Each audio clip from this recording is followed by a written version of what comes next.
Hello' everyone ৰিকুৱাৰী চেনেললৈ আপোনালোকক স্বাগতম জনাইছোঁ। এতিয়া মই গাইজ আছোঁ মথাউৰিৰ ওপৰৰ পৰা মই এতিয়া কলনী যাই আছোঁ। কলনীৰ আমাৰ এতিয়া মিটিং এখন হৈ আছে গাইজ। মিটিংখন হৈছে আমাৰ যিবিলাক ই ৰিক্সা টাউনত ৰাষ্ট্ৰীয় ঘাইপথত ই ৰিক্সাবিলাক উঠিব দিয়া নাই, সেইকাৰণে এখন মিটিং হ'ব গাইজ। এতিয়া মিটিঙত আমাৰ কি ডিচিশ্যন লোৱা হয়, কি হয় আপোনালোক সম্পূৰ্ণ চাব। তাৰমানে আমাৰ ই ৰিক্সাবিলাক ৰাষ্ট্ৰীয় ঘাইপথত উঠিব দিয়া নাই, কেনে বহুত ডাঙৰ এটা আমাৰ প্ৰব্লেম হৈছে, ৰাইজৰো প্ৰব্লেম হৈছে। জানে যে আমার উত্তর বড়টা রিক্সা চালক সন্থা আমি আছি বহুদিন ধরে সন্থাখন জন্ম দিছো। আমার সন্থাখন আমি ইতিমধ্যে রেজিস্ট্রেশনও করেছো। যে আমাক এই যে আমার যেটো সমস্যা এই রিক্সা আমি চলাব নোৱাৰো, এই সমস্যা কাৰণে আমাক কিছুমান চালকে কৈ থাকে যে উত্তৰ বৰপেটা ই ৰিক্সাখন সন্থাখন ৰেজিষ্ট্ৰেশ্যন কৰা সন্থা, কিন্তু তেওঁলোকে আগকিয় নাবাঢ়ে। চাৰিওফালে ধৰ্ণা চলি আছে, আন্দোলন চলি আছে, কিন্তু আমাৰ এই সন্থাৰ পৰা আমাৰ বৰপেটা অঞ্চলত আজিলৈকে ধৰ্ণা অনুষ্ঠান হোৱা নাই। এই সন্থাখনে কি কৰি আছে, এই কথাটো আমাক কিছুমান চালকসকলে প্ৰশ্ন কৰে। আজি সকলো চালকসকলক মই জনাবলৈ ওলাইছো যে আমি এইকেইদিন বহি থকা নাই। আমি বৰপেটা হাতোটা সন্থাৰ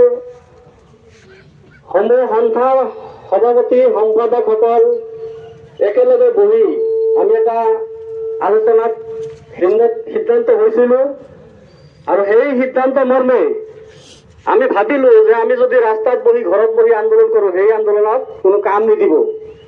যাৰ বাবে আমি কি কৰিছিলো, ডাইৰেক্ট অফিচত আমি মুভ কৰিছো। আমি ডিচি ছাৰক আমাৰ সন্থাৰ পেজত লিখি আমি মেমৰেণ্ডাম দিছো। তাৰ লগতে আমি ডাইৰেক্ট ডিচি ছাৰৰ তাতে আমি গৈছো, 3-4 দিন গৈছো। তেখেতক 2 দিন আমি লগ কৰিব পৰা নাই। তৃতীয় দিনত আমি লগ পাইছো যদিও তেখেতে আমাক এডিচি ছাৰৰ লগত এই বিষয়ে আলোচনা কৰাৰ কাৰণে আমাক অনুমতি দিছিল, যাৰ বাবে আমি এডিচি ছাৰৰ লগত আমি বহি তেওঁক আমি মেমৰেণ্ডাম দিছিলো, আৰু আমাৰ সমস্যাৰ কথা আমি একদম সন্মুখত বহি আমি কৈছিলো। তেখেতে আমাক কৈছিল যে আমি এইটো কথা কৈছিলো যে ছাৰ, আমাৰ এই অঞ্চলৰ দুখীয়া মানুহ, শিক্ষিত নিবনুৱা যুৱকসকলে আমি ৰিক্সা ক্ৰয় কৰিছো, আৰু বিভিন্ন ঠাইৰ পৰা লোন লৈ আমি ৰিক্সা ক্ৰয় কৰি আজি চলাই আছো, আমাৰ পৰিয়াল পোহপাল দি আছো। এই ৰাস্তাত নৌঠাৰ ফলত আমাৰ এনেকুৱা অৱস্থা হৈছে যে আমি আজি কিস্তি দিব পৰা নাই। আমি 100 টকা 200 টকা মানে ইনকাম কৰিব লগা হৈছে, আৰু এই ইনকামত আমাৰ পৰিয়াল আমি যেটো খৰচ সেইটো আমি বাহিৰ কৰিব পৰা নাই। আমি কিস্তি কেনেকৈ দিম। আৰু এই অঞ্চলৰ পৰা ধানবান্ধা, বনাকুচি, দৌৰিকুচি, বামুৰা, ডঙৰকুচি, বেতবাৰী, গড়েবাৰীৰ পৰা বহু ছাত্ৰ ছাত্ৰী ছাৰ এই বৰপেটা স্কুল কলেজত যাই আছে। গতিকে তেওঁলোকে বিৰাট অসুবিধা হৈ গৈছে, আৰু ৰাইজৰো অসুবিধা হৈছে, যিহেতু আমাৰ এই অঞ্চলৰ মানুহ বৰপেটা ব্যৱসায় কৰি আছে আৰু অফিচ আদালতত মানে আহি আছে। গতিকে তেওঁলোকৰ অসুবিধা হৈছে। তেতিয়া এডিচি ছাৰে আমাক এটা কথা কৈছিল যে আপোনালোকে বেলেগৰ কথা কৈ আছে, তেওঁলোকেতো আজিলৈকে নহল। আমাৰ ৰাষ্ট্ৰীয় ঘাইপথত হয়তো উঠান মানা কৰিছে ডিচি সাহেবে। গতিকে এইকেইদিনত আমাৰ যি অৱস্থা হৈছে সেইটো ভাষা নাই ক'বলৈ।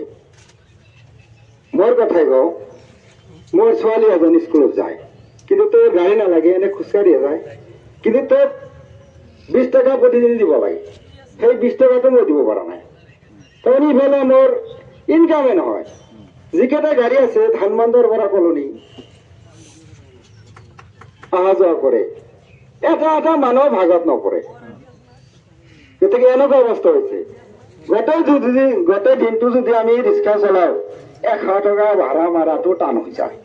গতিকে ইফালে গ'লেকে ঘৰৰ পৰা ওলাওতে কয় যে আঞ্জা চব্জি আনিব লাগিব, মাছ আনিব লাগিব, তুমক আনিব লাগিব। কিন্তু সেইবিলাক কয়, কিন্তু ইনকাম হলে আমি কৰ পৰা আনিম। আজি ডিচি ছাৰে যিখিনি কাম কৰিছে, তেওঁলোকেতো ডাঙৰ মানুহ, তেওঁলোকৰ চিটে বহি তেওঁলোকে ভাল বেয়া চব খাই আছে।